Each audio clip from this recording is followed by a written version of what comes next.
Do your recording.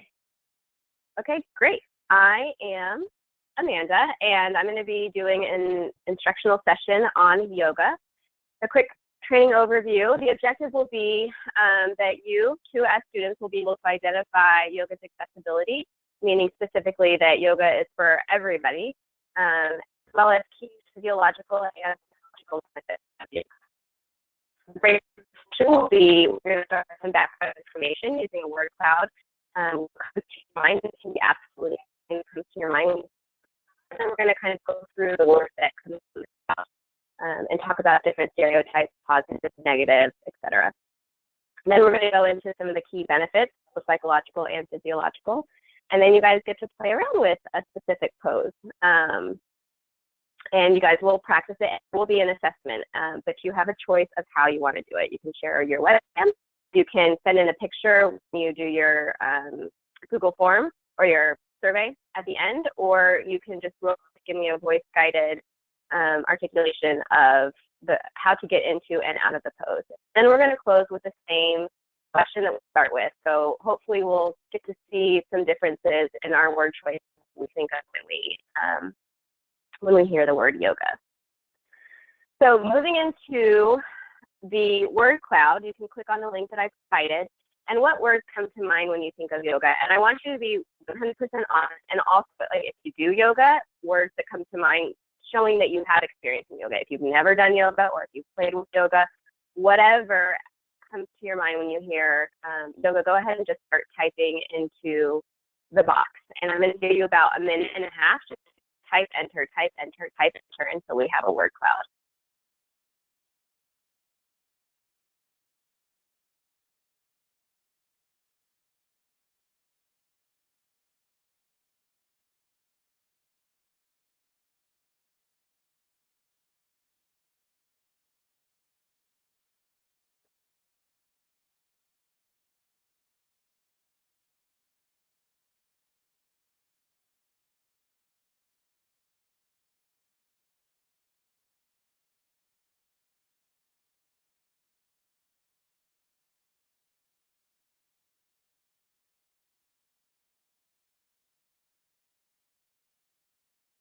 You're good.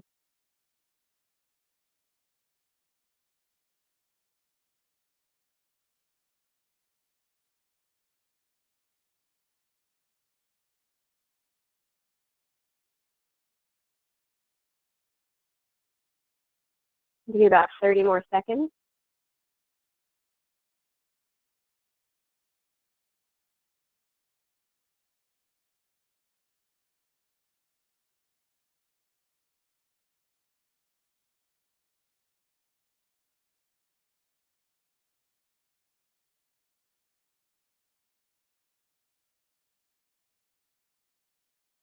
Take about 7 more seconds to put in any last words you might want.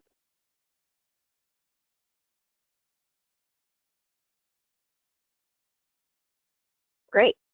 And you guys can see those words.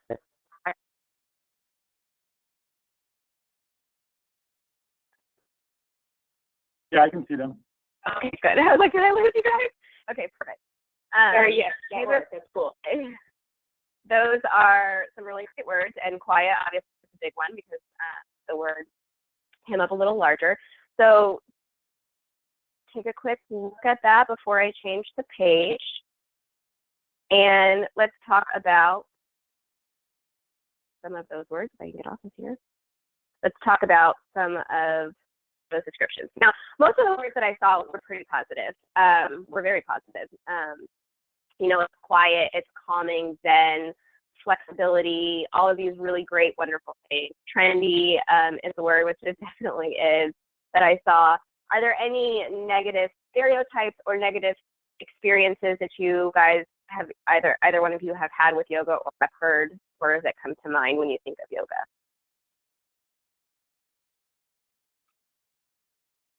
I wouldn't say negative stereotypes. Just for me, it's finding time to do it, as with most things. Yeah, definitely. I've heard it's one of those things where it seems like you're not going to hurt yourself, but then you do. Yes, yeah. I mean, definitely. There's a lot of important alignment pieces that come into yoga. One of the things that I hear a lot whenever I teach yoga and nobody in my family does yoga. And whenever I try to get them to, the thing I hear the most is I'm not flexible enough, or I'm not in shape enough, or I'm not whatever enough. And so one of the things that I wanted to touch on, which you can see with this collage, is that yoga really is for everybody. And one of the things I talk about, yes, some poses require a lot more strength than other poses, but stretching wise and flexibility wise, everybody's getting the same stretch. It's just some people need to stretch deeper to feel that stretch, and some people are beginning and they don't stretch as deep, but you will eventually get there. So I really liked what you guys said, and clearing up some of those times thing. And alignment, yeah, definitely a big thing. So those aren't negative stereotypes per se, but definitely concerns to be thinking of. So some of the physiological and psychological benefits of yoga, there are a lot. I'm going to give you about 30 seconds, which I know isn't a ton of time, but just to look through that infographic, and then we'll start with discussion.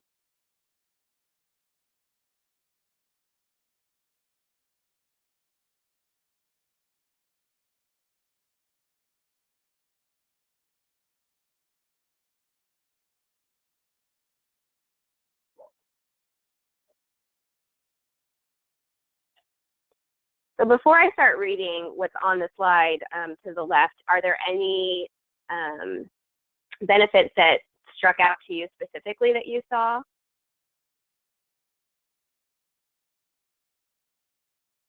I think it's probably a given, but the stress reduction is always a positive thing, especially for us right now. Definitely, yes. I think it's just impressive how many different things are on here. Absolutely, absolutely. One of the reasons I personally got into yoga was because I had just heard over and over again about the anxiety levels, and I have a lot of anxiety levels and are at very high anxiety, and I was just curious if it was actually true. And I definitely feel more in control of, I mean, it didn't go away by any means, but I definitely feel more in control of my anxiety when I am regularly practicing, which of course comes with any exercise. But I think what's different about yoga is that it keys in the breath, and the breath, taps into different parts of our nervous system that helps calm us down. So some of our physiological benefits, some of the benefits that we feel in our bodies, it improves our balance, our strength, our flexibility, and our endurance. It improves sleep quality, which I can definitely personally attest to that. Cardiovascular fitness. And then it can help relieve symptoms of a myriad of different things: carpal tunnel, osteoarthritis, IBS, lots of different types of ailments that many of us have to unfortunately experience.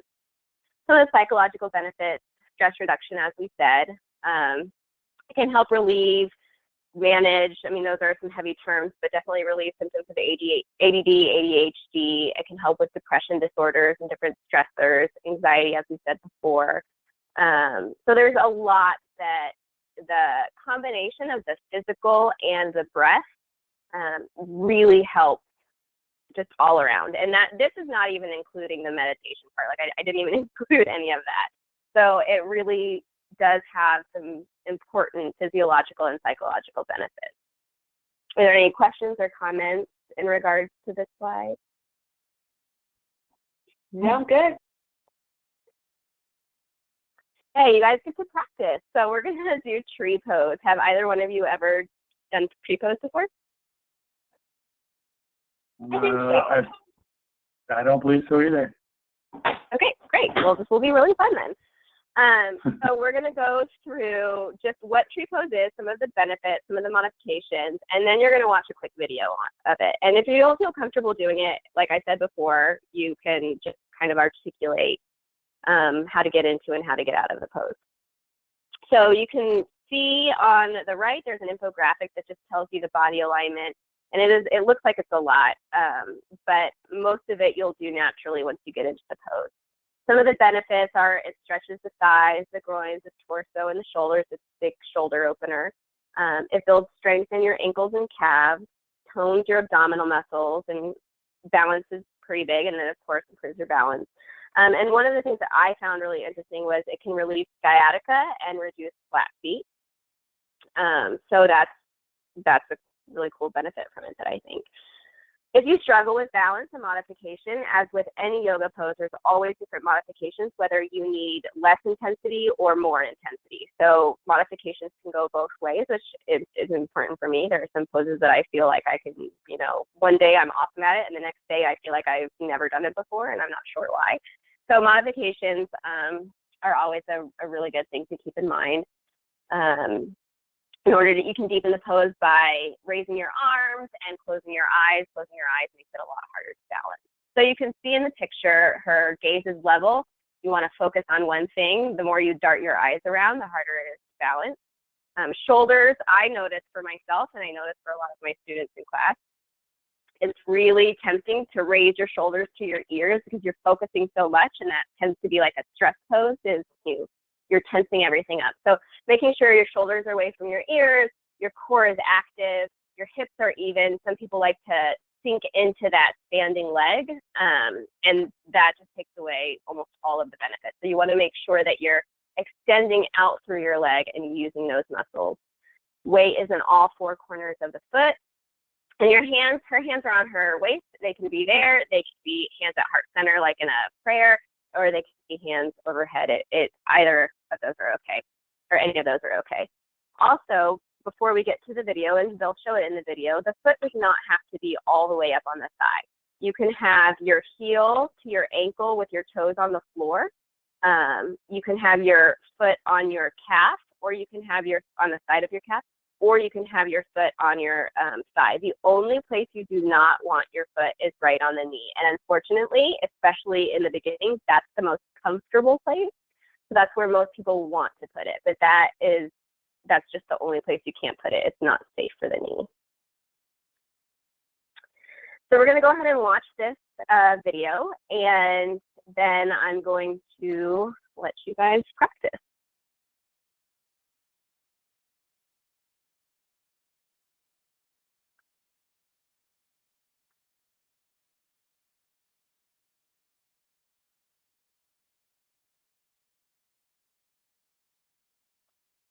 Oh, can you hear that?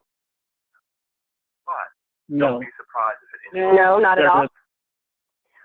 Don't be concerned about falling out of the pose. Yeah, I can now. Just practice Okay, doing good. it again without judging yourself. You can also support yourself by using a wall until your posture strengthens and stabilizes. In and shut up. Bend your right knee. Grasp your right shin as close to your ankle as possible, and place your right foot on your inner left thigh. Place both hands on your hips. Elongate through your standing leg and firmly squeeze your right foot and left thigh together.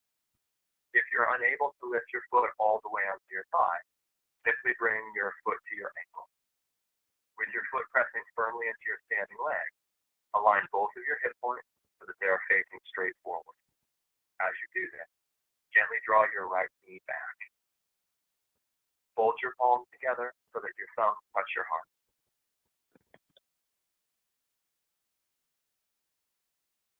So you can see as she's turning, her body is, very straight and firm. Inhale, lengthen your torso and reach your arms up, shoulder width apart. Invigorate your arms, straighten your elbows, and turn your palms to face each other. So you can bring the foot here, or you can bring the foot down here to your ankle. If you notice that you are holding your breath and becoming rigid, practice releasing this unnecessary tension. Soften your eyes and jaw while you deepen your breath.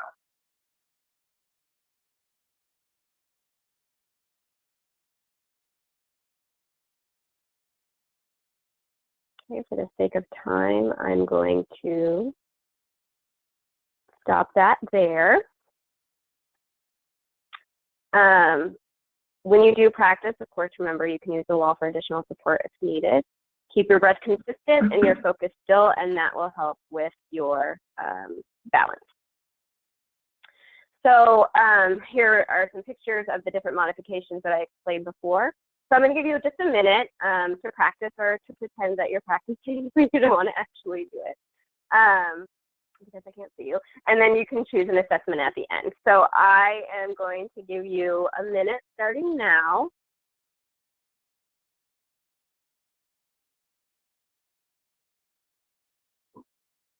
I'm practicing, don't worry. Oh, good. Okay, good. It's a really fun pose. It's one of my favorite ones, especially when I was beginning, because it's so accessible. I really feel like with the modifications, it's fun. It's fun to practice. And you can practice it anywhere. Grocery store line, Disney World.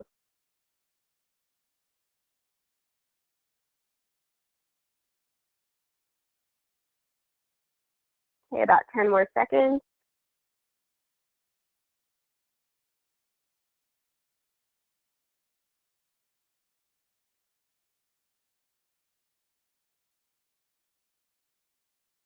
Okay, how would you guys like to assess? Do you want to share your webcam? I know I'm going a little bit longer than I meant to. You can send in a picture, or you can just quickly describe it to me or to us. I'll send a photo along for you. Yeah, I'll send you a photo. Awesome. You don't want to see the room that I'm in right now. I feel the same way about mine. It's a little messy. So we're going to go back to that poll. This is actually I think I have a different one. So I'm just going to backtrack to the other one so you can click on the same link as before and add whatever new words you were able to gain from this quick instruction. Good. Balance, health, great. Simple, yes. Possible.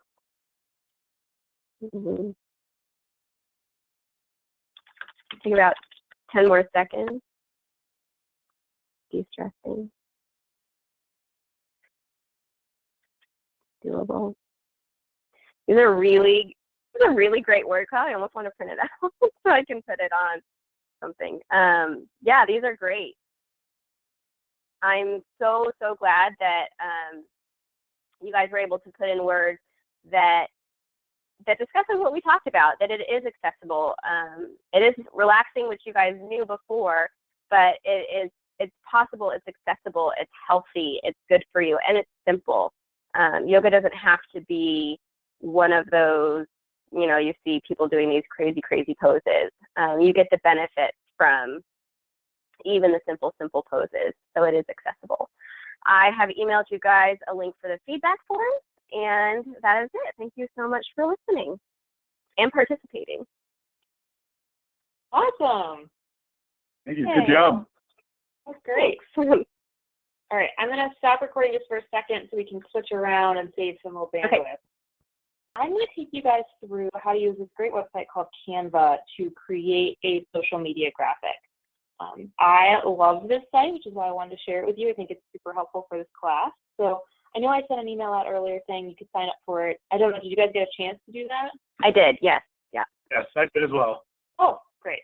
Awesome. So I'm going to do a little intro about what it is and what we're going to go through today, and then we'll switch over to that and we'll build a graphic together.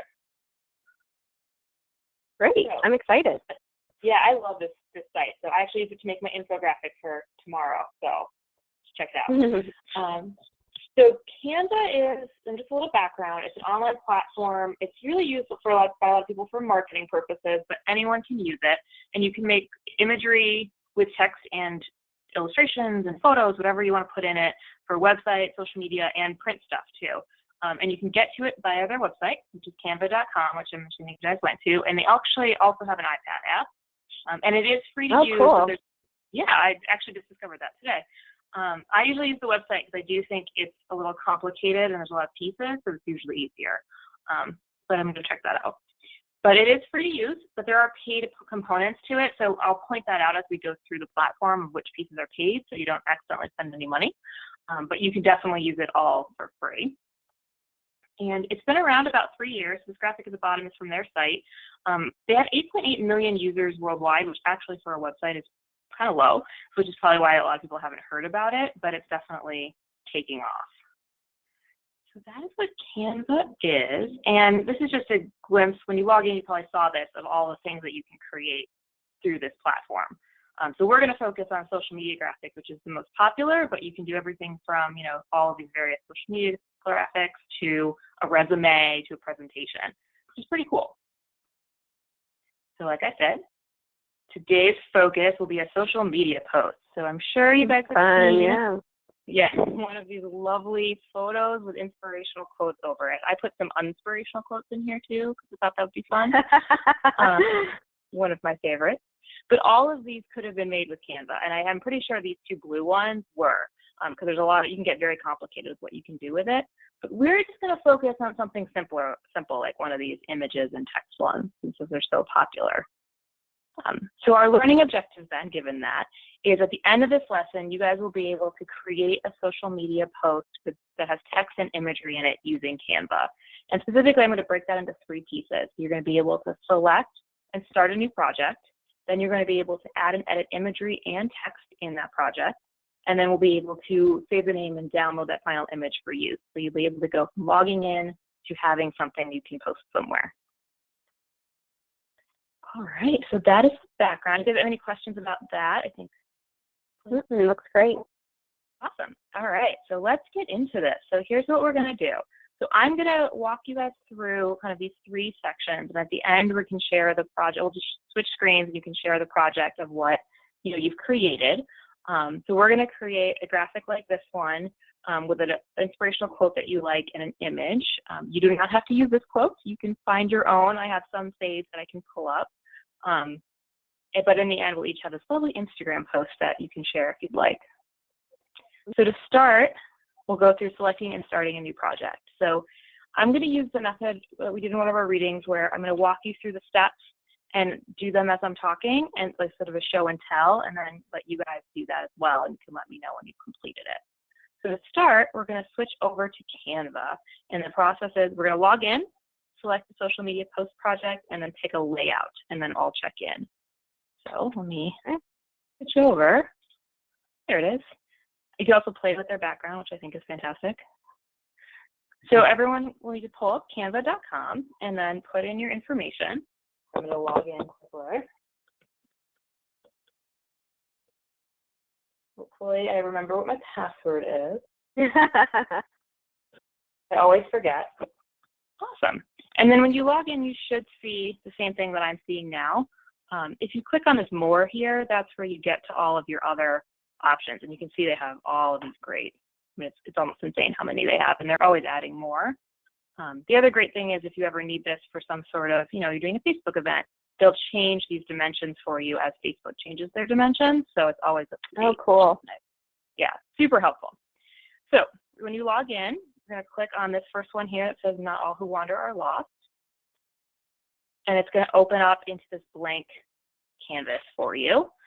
And we're going to pick one of these layouts. So since we're going to do inspirational quote and image, I recommend picking one of the ones like this that has the quote right in the middle. There's a few of these, so you can pick another one here, and there's another one down here, there's a bunch of them. You want to just make sure it says free in the corner, although we're going to change that in a second. So I'm just going to pick this first one. So I'm going to pause for a second and let you guys go through that process and let me know as you're doing it if you have any questions, and then once you guys get here, we will go to the next part. Hey, I got it.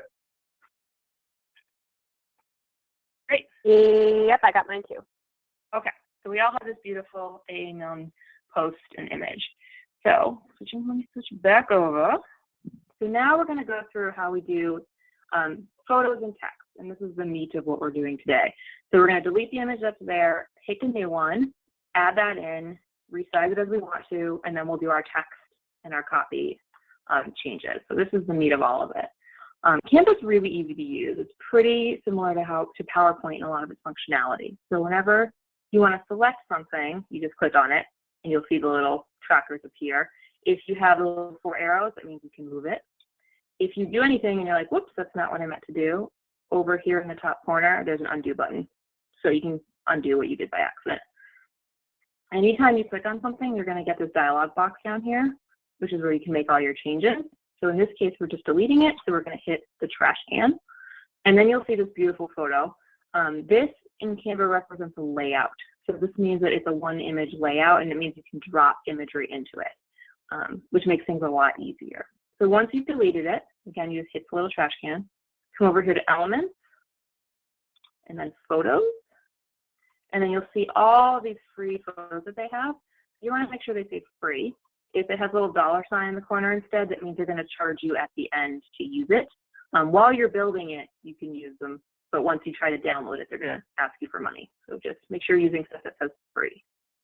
I'm going to grab this little guy, and you see when I dragged it over, it filled the state, it filled it for me.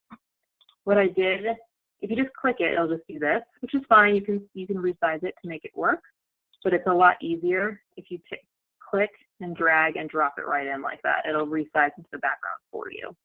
Once it's there, you can still play with it though. So I'm going to make this, I want some more black at the top, so I'm going to resize this a little bit, and move it around. Really easy. And then you can just kind of click out of it to get rid of those boxes.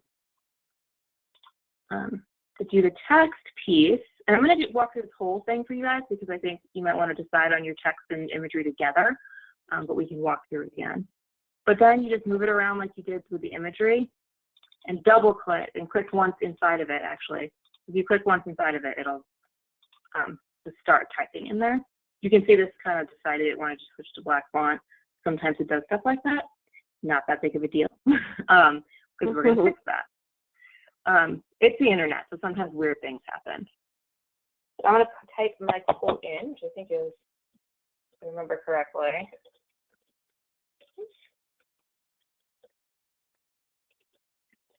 Do it. Hopefully that's right. All of your hotkeys will work on this. So if you do like Command or Apple Copy, Apple Paste, that actually works inside this as well, which is nice. But now that it's black, I don't want that. I want it to be white. So you can highlight, and then you click right up here, and that's where your color choices are. So you can either pick, if you want to make it hot pink or whatever you want to do, you can do that. Or there's some of these ones that are already pre-done for you here. I didn't select it, so I didn't change it. Sometimes you'll have this happen, which is where it just gets stuck on you. So you can undo your changes and just start over. It just happens. It's a weird glitch of the site. But luckily, it's pretty easy to go back and like make things. See, now it's working. Make things happen. Move this up here as well. I know I'm moving quickly, so if you guys have questions, please stop me, but we can also walk through it. And then to change your font, like I said before, when you click on anything, all these dialog boxes appear. This is your font size, and then there's actually some other stuff hidden in here that you can use as well. But we're just going to change fonts today. So you click here, and you can see, I love that they actually preview them all for you, so you can get a sense of what they're going to look like. And there's a lot, you can see, there's a lot of options. So I'm just going to pick, this one looks very 1920s, so we'll go with that. And then I'll pick a different one for her name, because why not? And there you go. You have a social media graphic. Looks very inspiring. So cool. It's it's so simple, but it seems like I spent a long time in Photoshop making that. So what I want to let you guys do, awesome. What I want to let you guys do now then is go through that process yourself. And what I can do is I will pull some quotes up for you guys if you want to grab one, or if you know one that you love, or you want to make something up. It's up to you.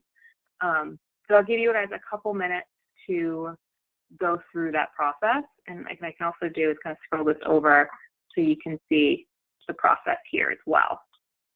So you can see both of those. So I'll give you just a couple minutes, and then let me know if you have any questions as you play with it, or if you have any questions or anything else you need to know, and then let me know when you're ready. Sounds good. All right, have fun.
All right, I'm all set.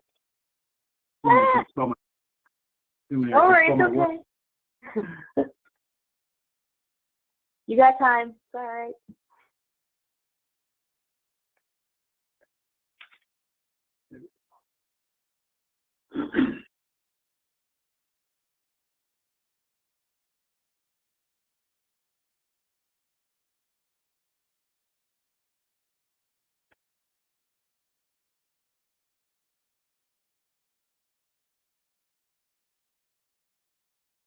This is too fun. I just want to keep doing it.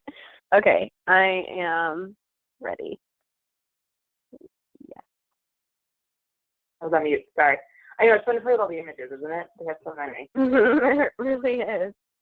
Yeah, I recommend go back and play with some of the illustrations and do the search, and you'll see some of the stuff they have.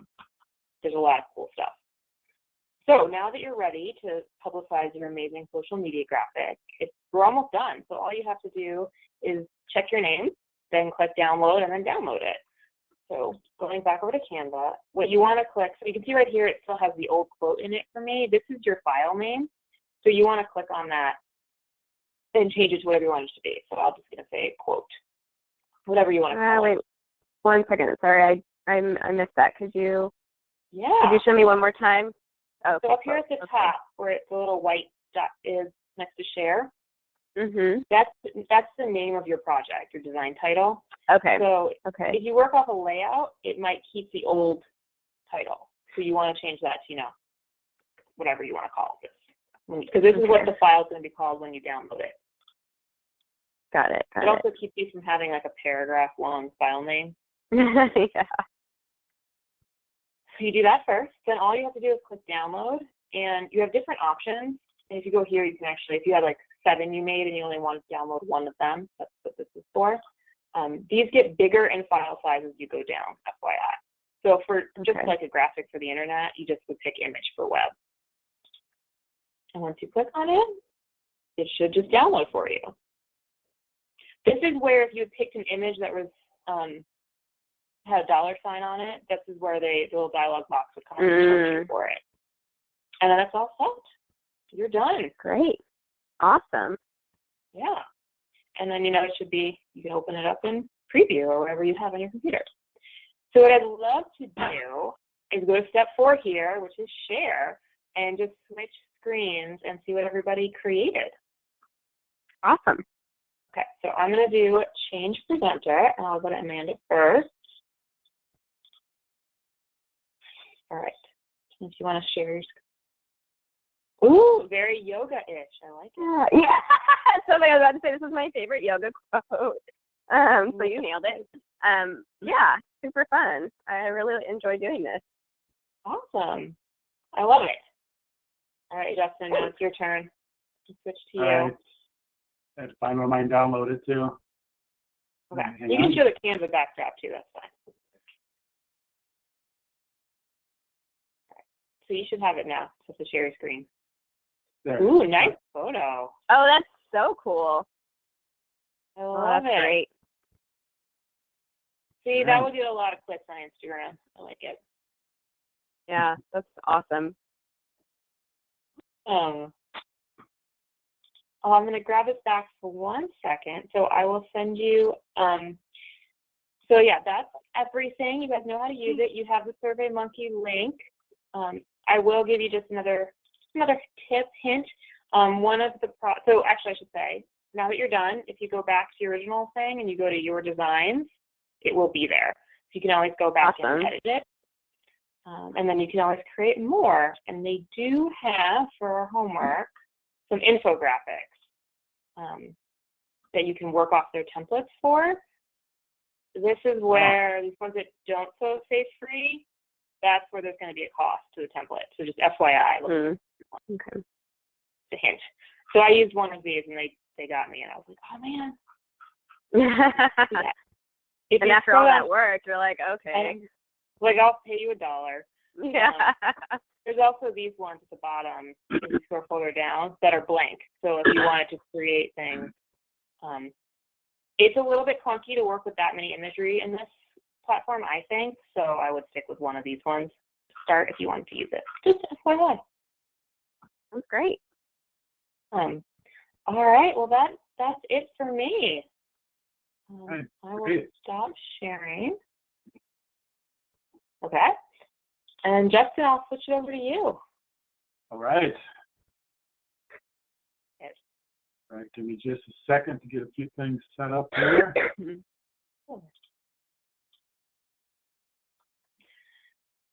I love the image, guys. Good photo. Yeah, that was so fun. They just got in a big new batch of stock photos that you can use for free, so there's a lot more imagery in there now. Nice. Yeah. So it used to be harder if you search for stuff like everything was paid. Yeah, that would be frustrating. Because you're like, it's so beautiful. I know. Look at what I did. I want to keep it. Exactly. All right. All right. I'm gonna. Let me know if you guys can see my screen here. Should be coming. Yep, I see Google. Yep. Giant white Google. Yep. Okay. All right. I'm gonna go ahead and get started then. Today we're gonna look at Google, but not Google for Googling. We're gonna look at some of the other functions that Google has and apply these to various business and individual uses. At the end of the session, trainees will be able to list some of the Google tools, as well as use these tools to answer questions and discuss future applications for the tools. Now, before we get started, if you want to kind of work on some of these on your own, you can just open up Google. I'm also going to send a link for the poll, which we'll use later on in the session as well, if you want to go ahead and bring that up as well. There are a couple of these that are pretty simple to follow along with while we're doing this. A couple of them take a little bit longer to load, and I'll kind of let you know before we start that.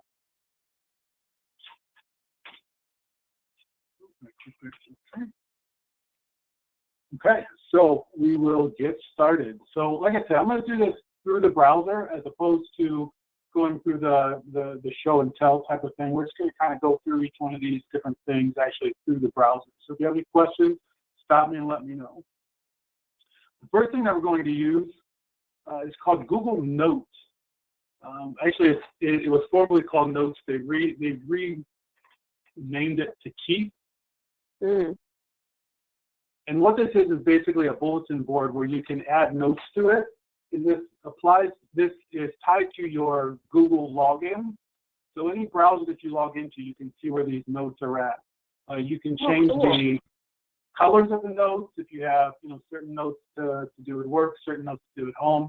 You can even develop checklists and just check those off as you go through them. It's actually a pretty useful thing. I found this as I was going through this research, as I was trying to find a couple of the new things to look at. And this is a pretty interesting thing because especially something that can be shared between multiple users where you can post different items to these. So we're just going to add a note, you type in the title and the notes, and you just add those to your board. You can move them around, you can delete them, you can reorganize them. It's just kind of a virtual bulletin board to keep track of things. Okay, so cool. This one may come in handy to take notes as we go along through the day today, but I want to do more of a little bit of a situation. We're going to go through some different ways that Google can help us through a specific kind of scenario. So let's say we work for an organization that makes accessories for trucks, and we're looking to develop a new product. First thing we're going to start with is we're going to take a look at Google Trends. I don't know if you're familiar with Google Trends, but essentially what Google Trends does, this is one of the slower loading applications, so I would not recommend pulling this one up because it might cause some problems during the session. But what this does is this takes a look at keywords that you type in, provides the users with the interest on that particular keyword, as well as some regional information tied to that as well. In this case, as we're looking at something for trucks, our vast knowledge of trucks has told us that the most popular trucks are the Silverado, the F-150, and the Dodge Ram. So we're going to type those three search terms in, separated by a comma, into the top search bar. what we're going to be provided with is a graph that's going to show us those keywords compared to one another and the frequency of which they are searched on Google. So this gives us the interest by the audience over time. You see the three categories have stayed pretty close, but you see some spikes. What's interesting here is the RAM spikes up and then all of a sudden starts lagging behind the other two. So we want to find out, we could look at June 2012 and see what happened in June 2012. That kind of made Dodge Ram jump up but then go back down. But also the next section provides you some regional interest, and this is separated by particular keyword as well. As expected, the largest area of interest for this is the US. You can click on that. It then gives it to you by state. You can click on each keyword by state and see where they're at. And you can even drill down into individual states as well and look at metropolitan areas and how popular those terms are, how much interest there is in those areas. So we're doing our research, trying to figure out what market we want to release this product into and what truck we want to use to do that. So we could use this trend and say, we may want to stay away from the Dodge Ram. There seems to be a decreasing interest in that. There might not be as many users out there for our product. So when we go back to the regional information, we can kind of look at some markets where we might want to approach with that area.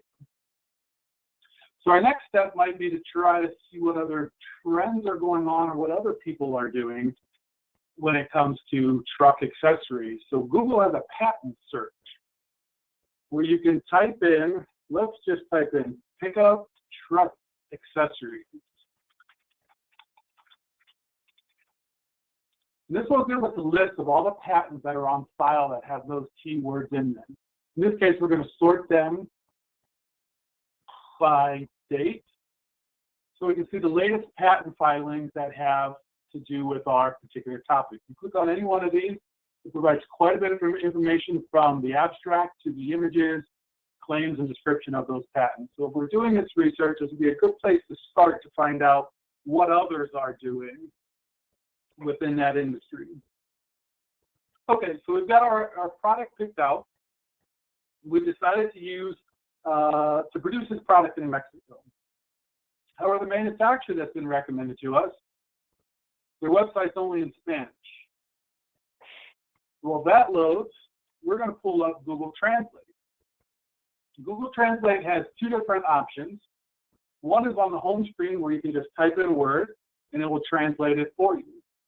The second is to use the actual web page for Google Translate, which will allow you to either translate a document or an entire web page. There's many different languages you can translate from and to. Translate does have a detect language button, so if you're unsure of what language it is you're trying to read and you're trying to translate that page to English, you can put that in here and it'll translate for you. In this case, we're going to copy this link. We're going to paste it, and then when you click here, it actually brings up that page within the window and translates that entire page to English for you. If we wanted to translate that same page to another language, we can translate this same page into multiple languages as well. Awesome. Yeah, very cool.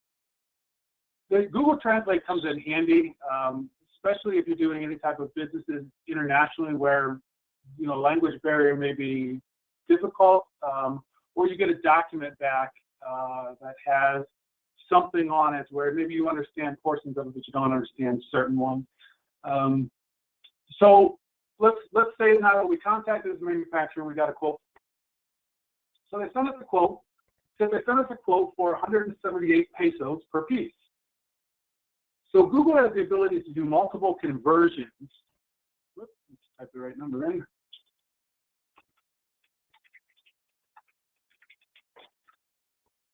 To do multiple conversions. One of them is currency. So when you type in the currency that you have, you'll see that 178 Mexican pesos is worth about $10.25 US dollars currently. And you can convert, just about any type of currency that you can think of by just typing into the search bar. In addition to the conversion, they also have multiple pressures or multiple conversions for other things from pressure, area, energy, length, mass, temperature, time. that you can also convert using this as well, just simply typing them into the search bar. Okay, so now we know how much it's going to cost us. It's going to cost us $10.26 in US dollars. But we decided we want to take a visit down to some of our colleagues down in Dallas. Google has the ability to show us the flights on any given date at any given time for a particular area. In this case, we're going to travel from Chicago, and we're going to travel down to Dallas. And you can select the dates in the calendar. You can also see flexible dates where if your times are flexible, you can look for the least expensive flight. And then they also provide a graph for flight prices over time for the duration of your trip. And then they list all the prices down here at the bottom with multiple different ways to sort those. You want to go nonstop, you want to pull a specific airline. There's multiple different choices that you can do to select your flights. I don't know about you guys, but if you've ever used some of the other websites to book flights, this here is an extremely easy way to get a good comparison across the different airlines. Because you can see it here, even if you book through another site, you at least have some visibility to it. Because you can sort these by departure time, arrival time, total travel time. There's multiple different options on here. And the flexibility that it gives you with being able to choose the dates, even with the calendar option, you can change your trip time. Yeah, I mean, it's one of those things that I use for every trip that I take, and then I'll go through something else to book the flight because it's so easy.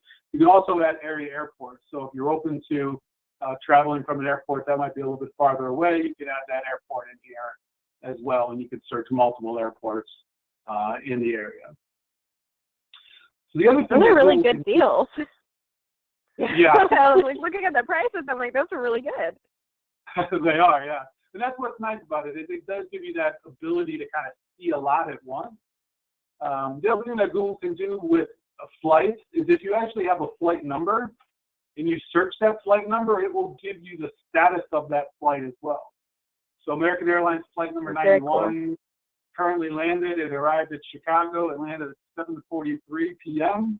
It's gate M10 Terminal 5. So you can look up the status of any flight through this as well just by searching the airline and the flight number. Okay, so now we've got our flight figured out. Well, we want to print that itinerary, but where it works. We want to print it to our home printer. One of the newest features of Google is their cloud print function, which there are Google Cloud Print ready printers. However, the printer that I have at home is not, and it took me 30 seconds to set this printer up on here. But what this will allow you to do is this works through your Google login as well. You can share your printers, so you can print anything from your Google Drive to that printer wherever it's located at. Oh, cool. You can also share those printers with others. They have different apps that you can print directly to your Google printer from.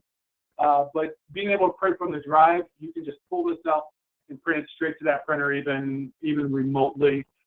So you can print that flight from work at home, so you have it on the printer at home. It also allows you to share those printers with others. I've done it with other Google accounts because it's easier to set them up, because when they log in, it prompts them to let them know that they now have access to this printer and they can choose it when they actually go to print. Okay, so now that we've met with our colleagues down there and we have all our information together, we've decided we want to put out a quick survey to some of our colleagues. So we're going to use Google Forms. I'm not sure if you've used this before. I think Amanda, I think you may have. Yeah, mine. Mm-hmm. Yeah. So this is a pretty simple to use process. You can select a blank form, type in your information. There's multiple different options for choices, for questions that you can use.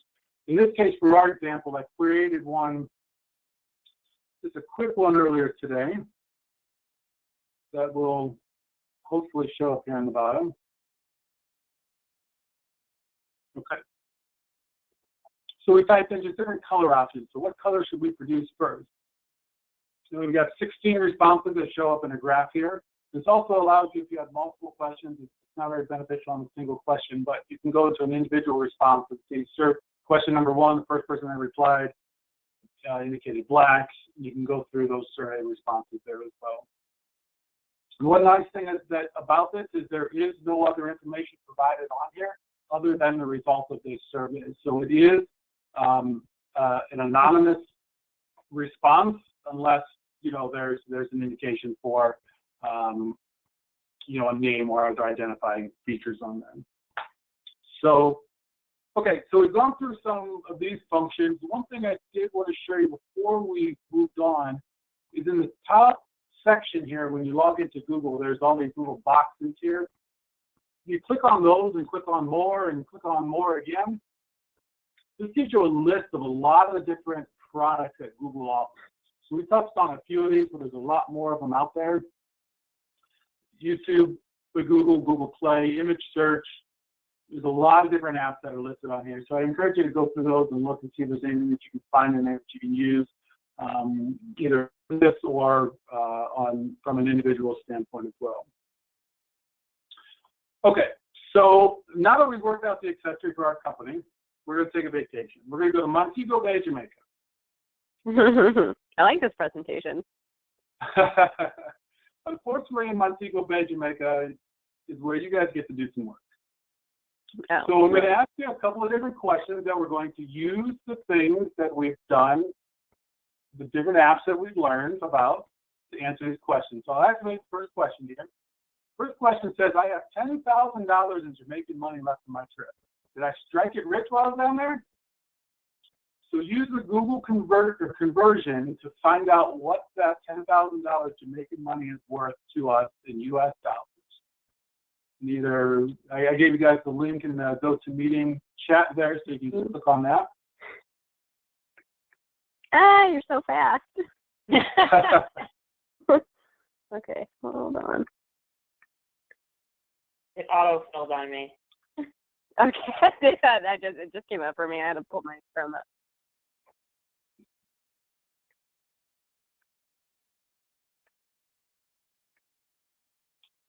Oh, my link to the when I click on your link, Justin, it says I've reached the end of the internet and the page can't be found. Oh, really? So I'm not sure. Let me try one more time to click on it. Yeah, it won't let me. It won't give me access to type anything in for some reason. Yeah, that's what it says. That's what mine says. It's missing the 0. The link missing oh, yeah, I'm missing the 0 at the end. You're right. Yeah, thank you. Oh. Yep, I just saw it. Got it. Did I paste it all correctly? There we go. Mm-hmm.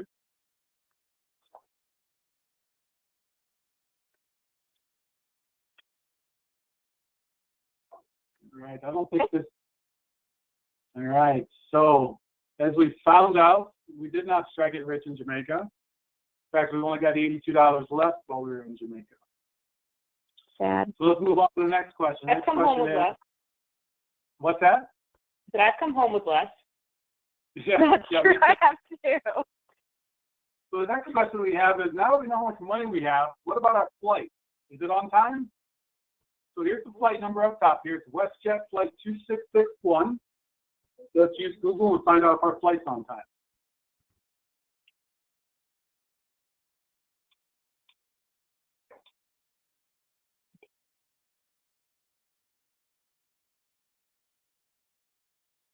Oh, cool. This is so cool. I wish I That had was really known cool. I'm going to admit, I think I know the answer to this one, but I'm not sure if this flight has, okay, good. I thought the flight was scheduled to take off, but I didn't double check it. So it should have just taken off. So yeah, so we'll find out. It was Late. scheduled to take off at 7:15 Jamaican time. It took off at 7:36 Jamaican time, so it took off a little bit late, but hopefully you're on it because it's over the ocean right now. So okay, so I also sent you guys out a link through Canvas to a Google form. that contains two different parts. The first part is to evaluate the effectiveness of the training and whether or not the learning objectives were met. The second part is to provide feedback on the training course itself. I did put a section at the end for your name. This is optional, and as you saw, that is left blank. I will not know who they came from, so you can answer anonymously if you would like. I want to thank you for your time, and hopefully you guys learned a little bit about Google. But just because I'm, you know, I'm over a few minutes already, there's a couple of, if you have a few free minutes and you want to waste them, search for Google Easter eggs, and you'll find out things like when you type in askew, it turns your browser slightly askew. Oh yeah, that's so cool. The more interesting is if you type in Atari Breakout and click on images, Google turns into a game for you. That is so where you cool. Play a game with Google Images. And Google I has love Google. many of these that you can play with on them. So a lot of times it's useful for other information. It's also useful to waste time as well. Oh, Google. So fun. I know. They're the best. These non-Googling functions of Google. That's awesome. All right. I lost. I'm done.